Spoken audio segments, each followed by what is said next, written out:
The sound of metal clanging echoed in the cool air of the American POW camp as a group of German mechanics stood frozen. Their eyes flicked from the broken-down trucks to the American guards who had just handed them wrenches and tools. There was no mockery, no guns aimed at their heads, only quiet expectation. This was not what they had been taught. German soldiers had always been told that surrender meant subjugation, humiliation, or worse, death. But here, in this camp, their captors were offering them not only basic survival, but an unexpected chance at something they thought impossible, a shred of respect. One mechanic, a man in his mid-30s, cautiously took a wrench. The tool felt heavier in his hand than it ever had before.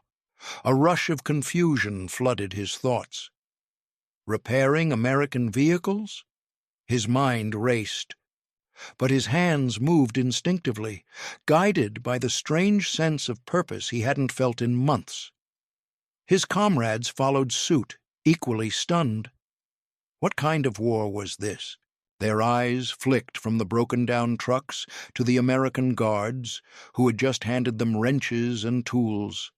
There was no mockery, no guns aimed at their heads, only quiet expectation. This was not what they had been taught.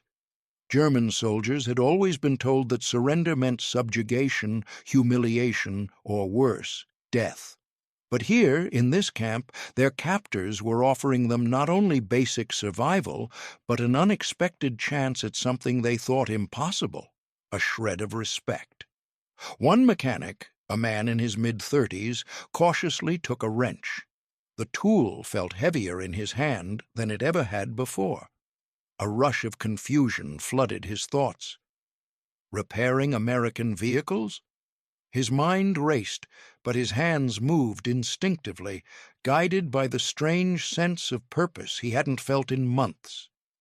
His comrades followed suit, equally stunned. What kind of war was this? Franz glanced at the American soldiers who stood nearby, some casually leaning on trucks, others watching with a practiced detachment. His fellow POWs shuffled into the camp, eyes darting nervously, unsure of what to expect. They had been through so much, forced marches, cramped train rides, and the endless uncertainty of the war's final days. But this felt like a cruel joke.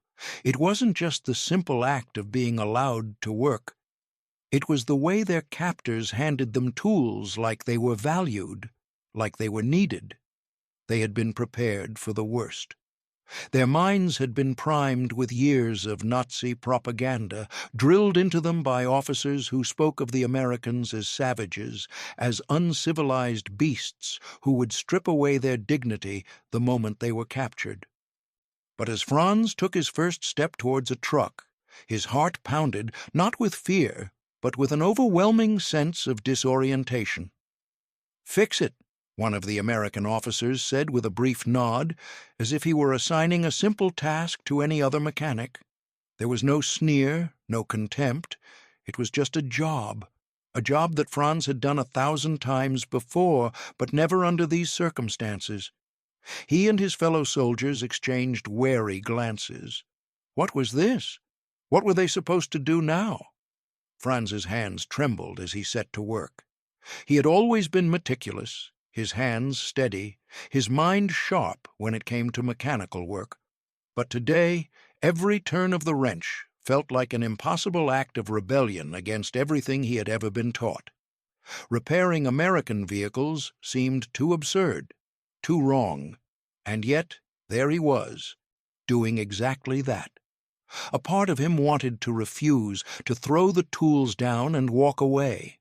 But another part, a part that was slowly awakening, made him keep going, unsure of what this strange kindness would bring. One of his comrades, a younger man named Klaus, hesitated beside him. "Are we supposed to be fixing their vehicles?" he asked quietly, his voice tinged with disbelief. Franz didn't answer right away. Instead, he tightened the bolt on the engine, his thoughts tangled in confusion. What could they do? Refuse? Defy the Americans? It seemed ridiculous. They were in a foreign land, prisoners now, far from home. What did honor matter anymore? But there was more to it than that. The air around them was different. The officers watched, but they weren't hostile. No one yelled, no one cursed. The camp was unsettling in its calmness. The barracks were simple, but clean. The food was adequate, and there was even a chance to sleep without the constant terror of an air raid overhead. It felt like a different world, and yet here they were, under the same sky as the soldiers they had been taught to hate, working together, side by side.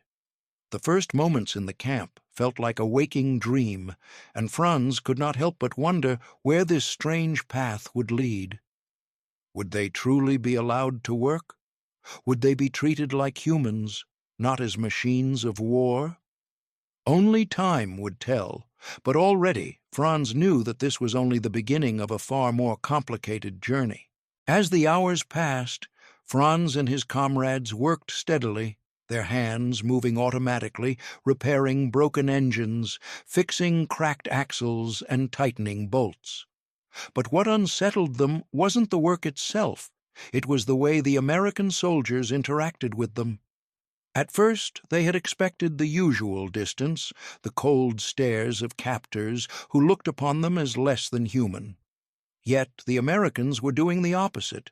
They hovered nearby, offering advice, guidance, and, most shocking of all, patience. Franz had expected the silence of authority, the bark of orders. Instead, there was a soft-spoken sergeant who pointed to a part of the engine and explained how it worked, his voice steady and calm. Another soldier, a mechanic himself, knelt beside Klaus, showing him how to adjust a carburetor with a gentleness that Franz had never seen in his own officers back in Germany. For a moment, Klaus froze, his fingers faltering on the tool, not knowing what to do with such unexpected kindness. But after a brief hesitation, he followed the soldier's instructions, unsure of how to react. The role reversal was jarring. Franz had always been the one who gave orders, who taught others how to repair the machines that had become symbols of war. Now, here he was, one of the captives, relying on an enemy for help. It felt wrong in the deepest part of his soul, but at the same time, it felt strangely comforting. The world he had once known, where loyalty and discipline had been the ultimate virtues, seemed so far away. The American soldiers were not mocking them. They were treating them like equals, as if their skills mattered, as if they were people, not prisoners. "Good work," the American mechanic said to Franz with a nod after he finished fixing the engine. His smile was brief but genuine, the kind of smile Franz had only ever seen exchanged between comrades in the field, never between captor and captive.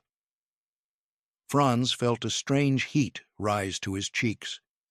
He wasn't used to receiving praise, especially not from the enemy. He glanced around at his comrades, who were equally uncertain, unsure of what to make of this moment. They had been taught to hate the enemy, to view them as less than human, but now they were being treated with a respect that shattered everything they had believed. The soldier's kindness was a quiet storm, one that shook Franz to his core. The cracks in his worldview, built over years of propaganda and loyalty to a cause, began to widen. Was it possible that everything he had been told about the Americans, their cruelty, their barbarism, was a lie? These men who had once been the face of the enemy were now showing him something completely different. At first, Franz and his team resisted. Some of them refused to make eye contact with the Americans, their faces hardened by pride and fear. They had been trained to believe that showing weakness, showing any form of gratitude, was dishonorable. But as the days passed, the mental strain of rejecting the Americans' kindness grew. The questions lingered in Franz's mind. Was this weakness? Was it a betrayal of everything he had ever fought for? Was this some kind of trick, a way to break their spirits by offering false kindness? Yet, as the weeks wore on, Franz found himself looking forward to those brief moments of connection with the American soldiers. He began to accept their advice, their tips, their guidance, and in return, he offered his own expertise. They began to work together, not as enemies, but as men who shared a common purpose, fixing the machines that had once been instruments of destruction. It was a strange form of reconciliation, one that did not require words but actions. In those quiet moments, Franz realized that he had been wrong about so much. The Americans, it seemed, were not monsters, they were people who, like him, had once been caught in the machinery of war. And in that realization, Franz began to understand the true cost of the war. Not just the destruction of nations, but the destruction of the very idea of humanity itself. The repair work continued in a rhythm that had become strangely familiar. The hours stretched long, but Franz no longer counted the minutes with dread. The work was meaningful, and the tasks, fixing engines, diagnosing mechanical failures, were the same tasks they had done on the battlefield under the pressure of war. But this was different. This time, the machinery they worked on wasn't designed to kill. It wasn't part of the war effort they had been indoctrinated to serve. And neither were the men around them enemies. The American soldiers, who once seemed like distant, dehumanized figures, were now people they shared their days with. There was a disorienting comfort in that. Franz's hands moved, but his mind wandered back to the days before the war, before the endless propaganda, before the promises of glory and honor. He could still hear his commanding officer's voice echoing in his mind, filled with a fervor he had once believed in so completely. Duty above all else, honor above all else. The world had been so black and white then. There had been no room for questioning. But here, in the cold, quiet camp, the lines were no longer clear. As Franz tightened the last bolt on an engine, his mind kept returning to the realization that had begun to gnaw at him over the past few days. He was no longer a soldier. He was a mechanic, a man who fixed things. The work was still important, vital even, but it didn't serve the Reich. It didn't serve the ideals of duty and honor he had fought so hard to uphold. It served survival, his survival, and perhaps even the survival of his comrades. But it felt like something else entirely, a quiet, unspoken betrayal of everything he had been taught. The war was supposed to be a battle of ideologies, of ideals, of right versus wrong. Yet here he was, surrounded by men who had been painted as monsters, treated with more respect and kindness than he had ever experienced from his own superiors. It was hard to reconcile the image of the brutal American soldier, the one that had been burned into his mind since childhood, with the soldiers who now patiently explained how to fix the damaged vehicles, offering advice without the sneer of superiority Franz had expected. He could feel his beliefs unraveling, thread by thread, as the repairs continued. The more he worked alongside the American soldiers, the more the truths he had been raised with seemed hollow. Was the Reich truly fighting for honor? Franz wondered. Was that why they had been sent to die, to kill, to destroy? He had been taught to despise the enemy, to see them as lesser beings, unworthy of respect or mercy. And yet here he was, extending a hand of friendship to those same men, those same soldiers, and receiving kindness in return. The weight of the conflict inside him grew heavier with each passing day. It wasn't just Franz. Klaus, one of his fellow mechanics, had been visibly torn the first time an American soldier had offered him a cigarette. Klaus had refused at first, his pride holding him back, but the soldier didn't insist. Instead, he simply offered the pack again later, without judgment. It was a small act, but to Klaus it felt like a challenge, an invitation to question everything he had known. They had been taught to view such acts as beneath them, as signs of weakness. But now they were faced with the truth that kindness could come from the unlikeliest of sources. That moment had been a turning point for Klaus, just as it had been for Franz. It wasn't just the cigarette. It was everything it represented.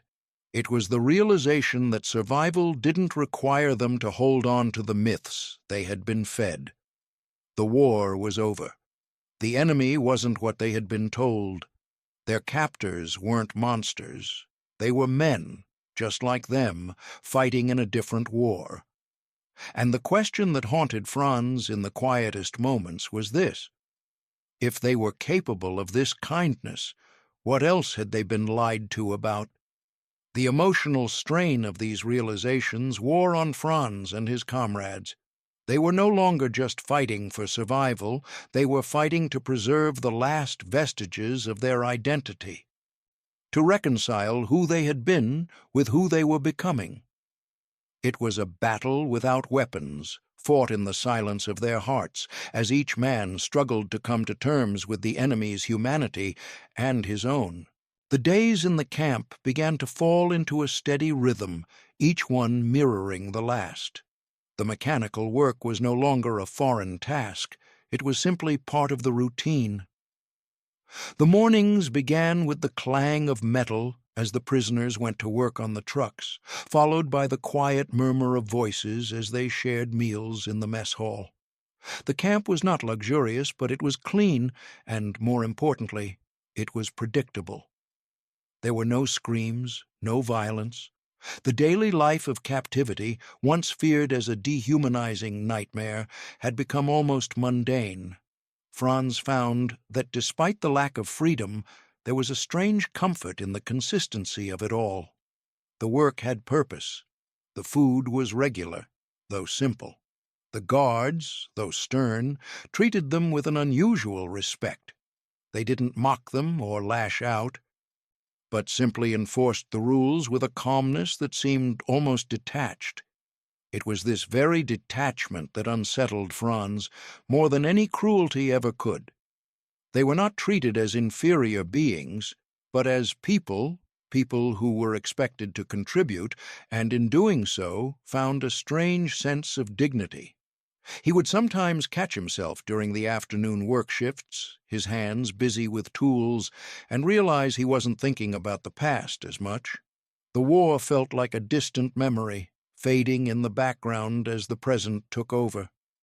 It was disorienting, but it was also a relief. The tension in his chest, the constant fear of the unknown, had loosened. This new reality had begun to feel like the only one that mattered. What bothered him most was the realization that he had begun to respect the American soldiers. At first, he had resisted it. How could he respect them when they had been the enemy, when they had invaded his country, killed his comrades, and threatened everything he believed in? But as the days passed, Franz found it harder to ignore the small, human moments. There was Sergeant Miller, who often joked lightly with the prisoners as they worked, asking about their families in broken German. There was Private Jenkins, who had quietly shared a cigarette with Klaus during one of their breaks, offering it without hesitation, without an ounce of mockery. The kindness was subtle, but it was there, and it was impossible to deny. Franz had always been taught that Americans were brutal, unfeeling machines of war. He had been told that they would stop at nothing to humiliate, to break, to destroy. But now, as he worked alongside them, he saw something else entirely. They weren't just soldiers, they were men. Men who had their own fears, their own struggles, their own lives to return to. They weren't monsters, as he had been told. They were human, just like him. This shift in perception was deeply unsettling. How could he reconcile this newfound respect with everything he had been taught about duty and honor? How could he respect his captors when, for so long, he had been raised to view them as the embodiment of evil? Franz's internal conflict grew with each passing day, threatening to swallow him whole. The war had taught him that honor meant fighting to the death for his country, for his ideals, for his comrades. But now, in this strange and unexpected captivity, Franz was learning that survival didn't always require sacrifice, and that not all enemies were as they seemed. He began to question his own identity, his place in the world. Was he still the man who had fought so fiercely for the Reich? Or was he becoming someone else? Someone who could see beyond the lies, someone who could admit that the men across the fence were not so different after all? The internal conflict intensified as Franz spent more time in the camp. The discomfort of this new reality clung to him like a shadow, but it was also freeing. He had begun to see the world through a different lens, one that didn't rely on propaganda or blind loyalty. And though he struggled to accept it, Franz knew that the man he had once been was no longer the man standing before the trucks, wrench in hand, working side by side with the enemy. Each day brought a little more clarity, and each day Franz moved a little further away from the soldier he had once been, and a little closer to the man he was becoming. But as the quiet rhythm of the camp settled into his bones, Franz couldn't shake the distant memories that crept into his mind during moments of stillness. They were like ghosts, his past, haunting him with whispers he could not ignore. The wrench in his hand, once a symbol of duty, now felt like an anchor, pulling him back into a life he no longer recognized. And so, in the long hours when the work was done and the soldiers retreated to their quarters, Franz would sit alone, and the past would flood him once more. He remembered the day he first wore the uniform, the proud moment when he stood before his family, straightened his collar, and saluted with his chest full of pride. It had been the day he was inducted into the Wehrmacht, the army of the Reich, and the beginning of a path that would define him for years. His father, a stern, silent man, had nodded in approval, as if Franz had fulfilled an ancient calling. His mother, though more tender, had held her emotions close. She understood the sacrifice, the importance of duty.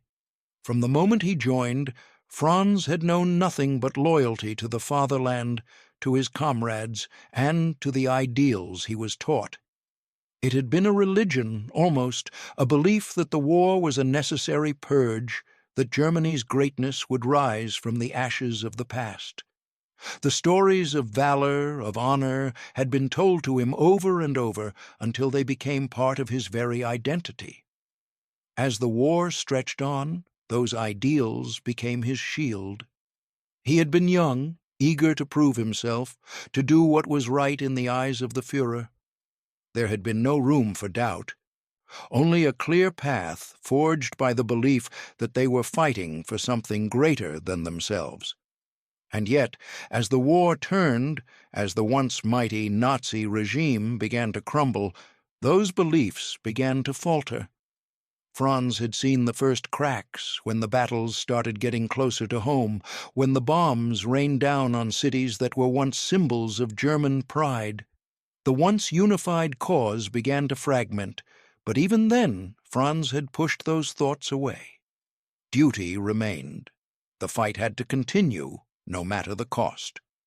The flashbacks grew sharper as Franz's hands worked. He could almost feel the cold steel of the rifle in his hand, the weight of it a constant companion as he marched alongside his comrades. He remembered the battlefields, the smoke that thickened the air, the stench of death that clung to every corner of the war-ravaged land. Franz had fought in the East, in Russia, and he had seen the horrors of the front line. The bodies of fallen soldiers, the despair in their eyes, and the endless, unforgiving landscape that seemed to swallow hope. His comrades had died around him. Friends who had become brothers, men who had been so full of life one moment and gone the next. Franz had buried them with his own hands, each death a blow to his soul, yet he had continued on. What else was there to do but fight? Yet in those days, even as death claimed the men beside him, Franz had kept his faith in the cause. The mission was clear: victory, honor, survival, and that belief, however much it had been tested by the ravages of war, had kept him going. But now, in the quiet of the camp, those memories felt foreign, distant, like a story told to someone else. They felt like the echoes of a past life, and the man who had fought those battles was someone he didn't fully recognize. Franz glanced around the camp, the faces of his fellow POWs caught in the same internal struggle. They were men who had once fought fiercely for their country, for their beliefs, yet now they found themselves in a world that no longer made sense. And though they were still prisoners, their survival seemed less a victory than it had once been. In a place like this, surrounded by men they had once been taught to fear, Franz knew the greatest battle they all faced was not one of physical strength, but of the soul. It began gradually, almost imperceptibly, but as the days passed, the German prisoners started to realize something. The very skill set they had once used to maintain and repair the Nazi war machines, tools they had always used to build weapons of destruction, was now in demand, not by their own side, but by their captors. The first time an American soldier asked Franz for help with a truck, he had been taken aback. It was the oddest thing, this role reversal. Franz had been trained to view Americans as enemies, not as potential students. He had spent his life in a rigid hierarchy, where knowledge was a weapon, and only those loyal to the Reich were worthy of respect. Now he found himself in a situation where the Americans, his captors, were seeking his expertise. At first, Franz had hesitated. How could he, a prisoner of war, share his skills with the very people who had defeated him?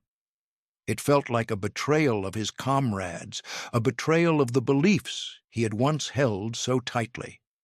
But the more he thought about it, the more it became clear that this new reality had no place for pride. Survival, true survival, meant adapting. So he agreed. The first time he bent down to show a young American soldier how to replace a broken belt on one of their trucks, it felt like a strange kind of justice. Franz was no longer the one taking orders. He was the one giving them. As he worked alongside the Americans, teaching them the basics of vehicle repair, Franz realized that the power dynamics were slowly shifting. The men who had once held rifles and stood guard over him were now asking for advice on how to keep their military vehicles running. His hands, once trained to destroy, were now repairing, keeping the wheels of war turning, but for a different side, in a different conflict. The irony was thick, and Franz couldn't help but feel a sense of reluctant pride. The Germans had been proud of their efficiency, their mastery of technology. Now Franz and his fellow POWs were the ones who wielded that power. The camaraderie that developed between the German mechanics and their American captors was as unexpected as it was profound. In the beginning, it had been awkward. Franz and the other prisoners had been wary, unsure of how to navigate this new relationship. The Americans, too, were hesitant, unsure of how to treat the men they had once considered their enemies. But as the repairs continued, so did the subtle shift in their interactions. What started as a mechanical exchange, tools and instructions given in short, clipped sentences, gradually became something more. Franz found himself laughing at the small jokes some of the American soldiers made while working. One soldier, a young mechanic named Thomas, made a crude joke about the trucks they were repairing, and to Franz's surprise, he found himself chuckling along with the others. The laughter was quiet, unforced, and carried a sense of connection that had been missing from their lives for so long. It was a bond born from necessity, yes, but it was also a bond born from shared humanity. As the weeks passed, the walls between the two groups began to crumble. Franz no longer saw the American soldiers as mere captors. They were people, young men who had their own fears, their own lives to return to, just like him. They had their own families, their own stories. They, too, had been caught in the machinery of war, forced to fight for causes they hadn't chosen. The realization was slow, but it was undeniable. The men who had once been the enemy were not so different from the comrades Franz had lost on the battlefield. They were all just men, bound by circumstance. One afternoon, as Franz worked alongside Thomas to fix a stubborn engine, the young American soldier paused, wiping his brow. "You know," Thomas said quietly, "we're not so different, are we?" Franz looked up, surprised. It was the first time one of the American soldiers had spoken so directly, without the veil of authority or distance. For a moment, Franz didn't know how to respond, but the words that came out were simple, yet honest. "No, we're not." That moment, simple as it was, marked a turning point for Franz. He realized that he had crossed an invisible line. The division between captor and captive, enemy and friend, was no longer so clear. It had been replaced by something else, a mutual understanding, even respect. And though Franz still grappled with his past, with the weight of his former beliefs, he began to see that survival wasn't just about enduring. It was about connection. It was about finding the humanity in the most unexpected places, even in the men who had once been his enemies. It was a few days later when the offer came, unexpected and quietly momentous. An American officer, a captain named Hayes, approached Franz as he was finishing a particularly difficult repair on a truck. At first, Franz thought nothing of it, just another request for help or another soldier looking for advice. But then, Captain Hayes said something that caught him off guard. "I've been meaning to ask you, Franz," the officer said, his voice not commanding but calm, as if they were old friends. "Would you care to join me for dinner tonight? I'd like to have a proper meal with you." Franz was stunned. The thought of sharing a meal with an American officer, someone who, not so long ago, had been the embodiment of everything he had been taught to hate, was almost absurd.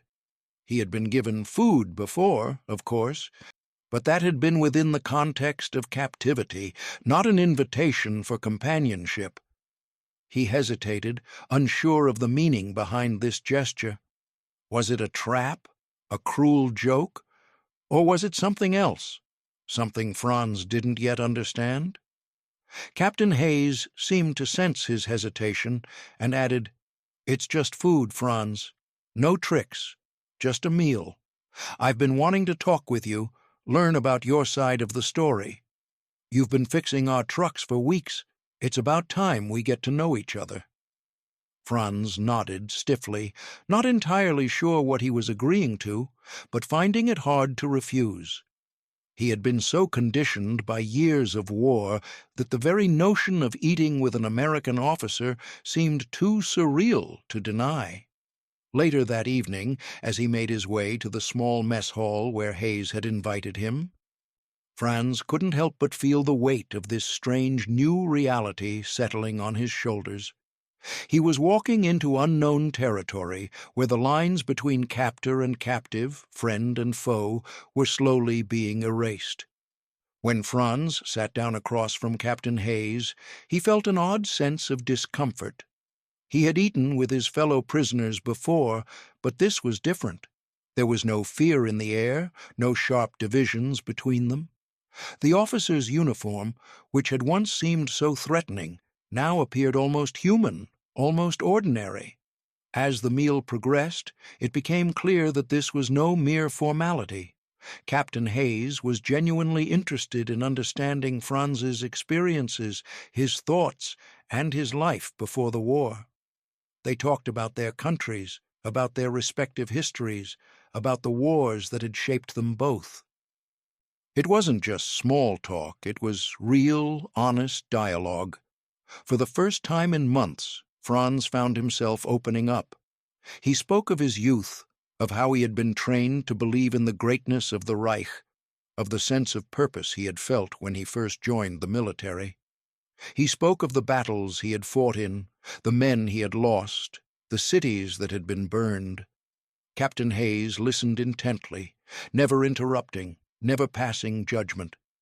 He shared his own experiences as well, how he had grown up in the Midwest, how he had enlisted not out of zeal for war, but out of a sense of duty to his country.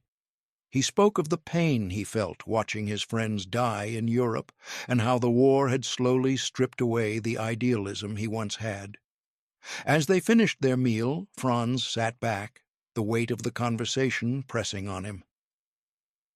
He realized something profound. The war had not just changed the world, it had changed him. The walls that had once seemed so impenetrable between countries, between soldiers, between enemies, had been slowly dismantled. In that moment, Franz understood that the true cost of war was not just the physical destruction it caused, but the destruction of humanity itself. It took men like him and Captain Hayes, men who had been caught in its grip, to rebuild what had been shattered. And as he stood to leave, Franz knew that this meal, this conversation, had done more to heal the wounds of war than any battle ever could. He was no longer the same man who had first entered the camp.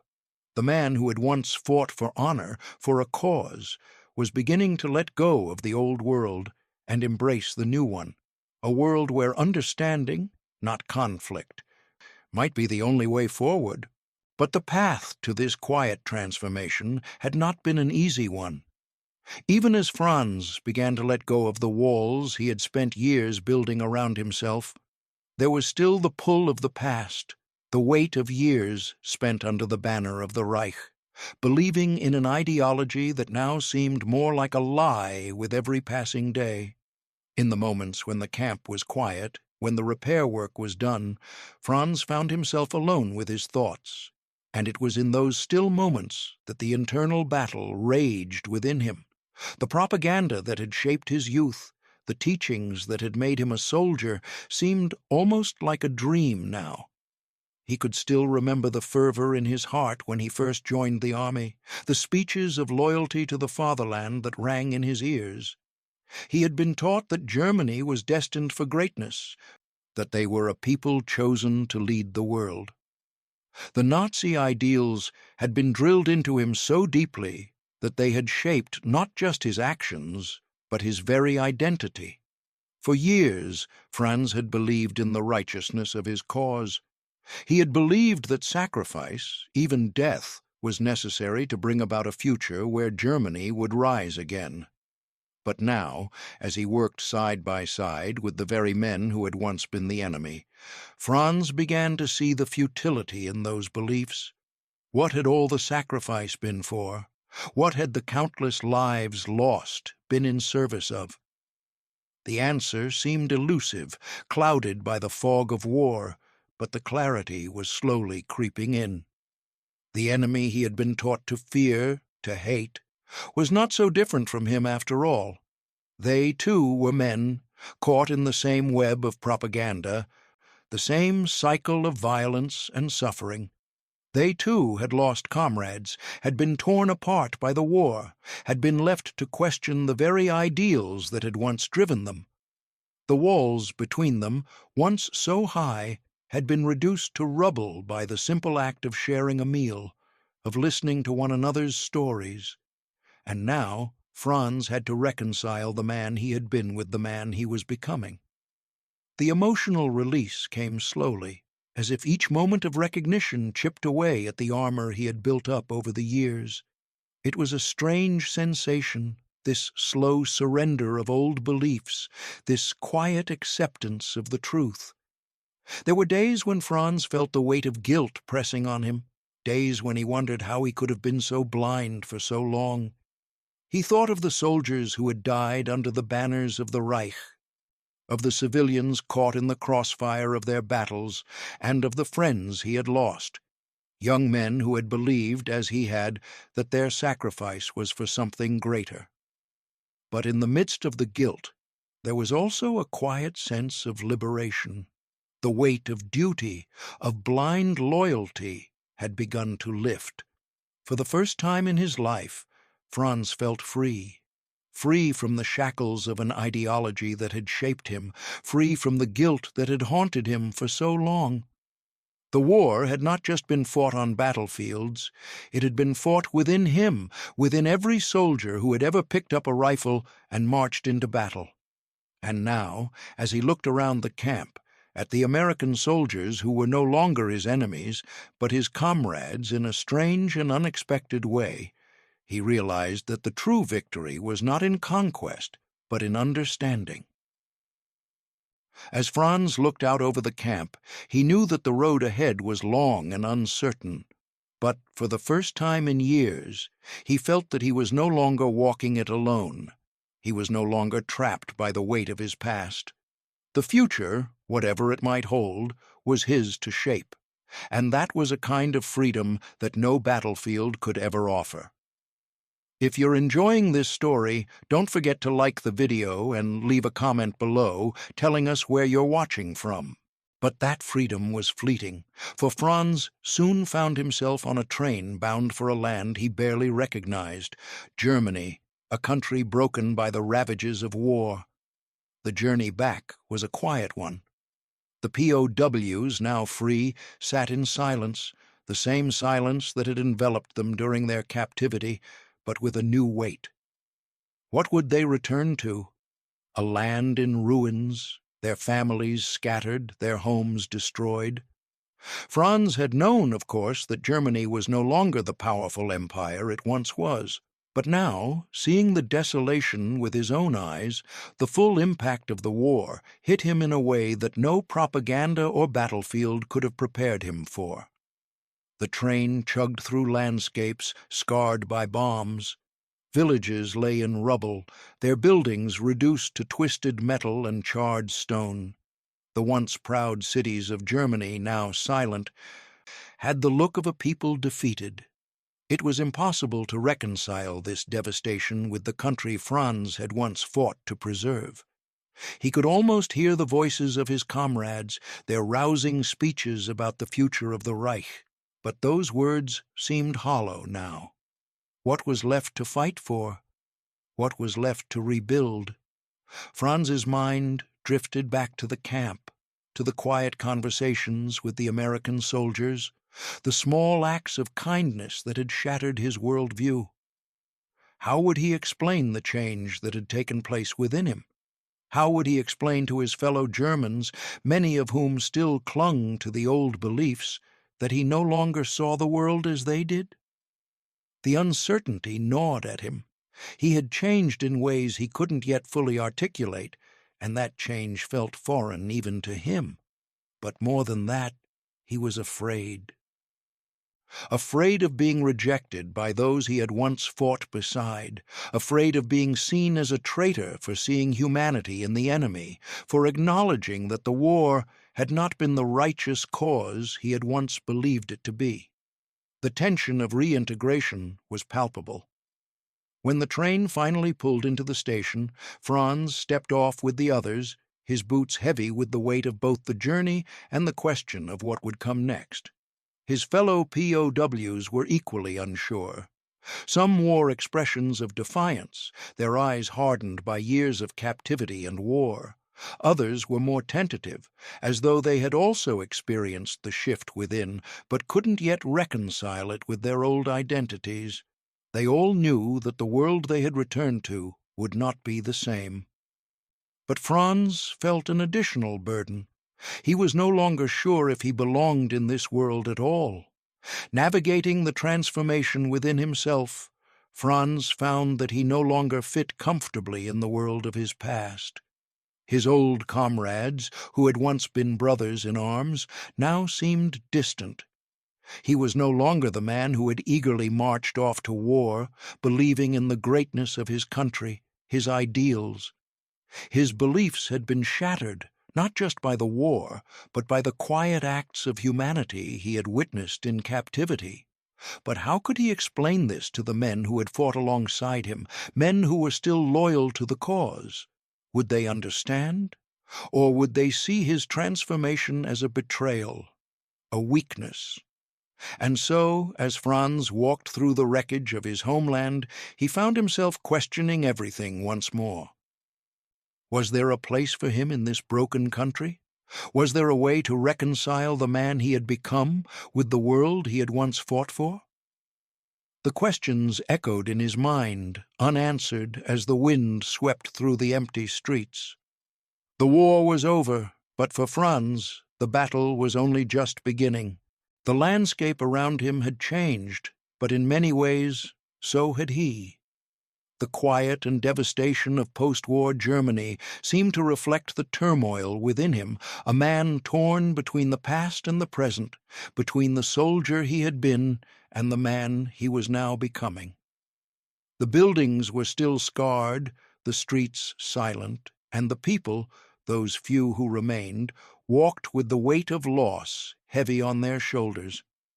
But Franz had been through a different kind of loss. It wasn't just the loss of his country or his comrades. It was the loss of an identity, the one he had fought for, believed in, and clung to for so long.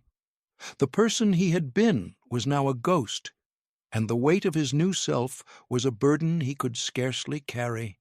In the months that followed his return, Franz struggled to reconcile the man he had become with the man he had been. The quiet mornings in the POW camp, the conversations with the American soldiers, the moments of shared humanity, all of that had changed him in ways he could not have anticipated.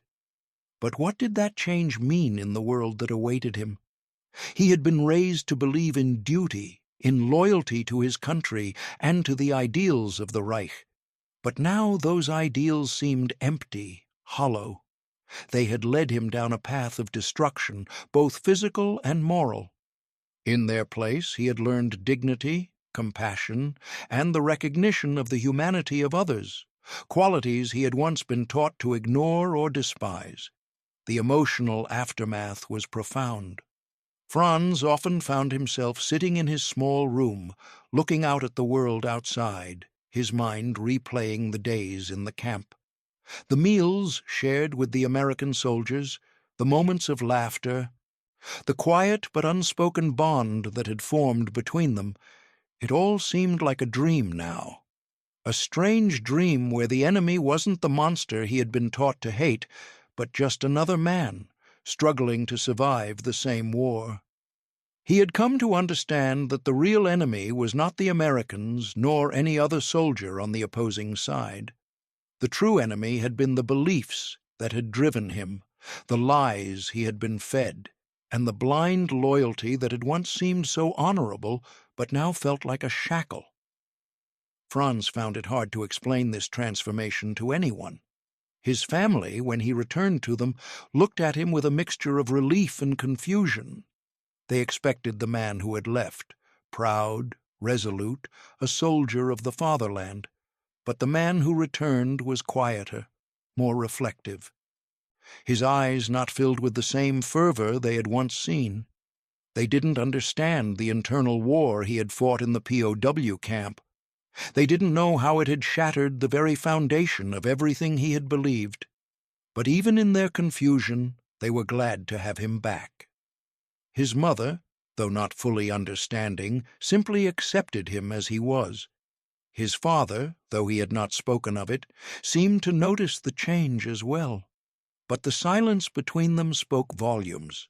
They were a family in the midst of a broken world, struggling to find their way forward, just as Franz was, and yet In this new world, Franz found something he hadn't expected: a quiet hope.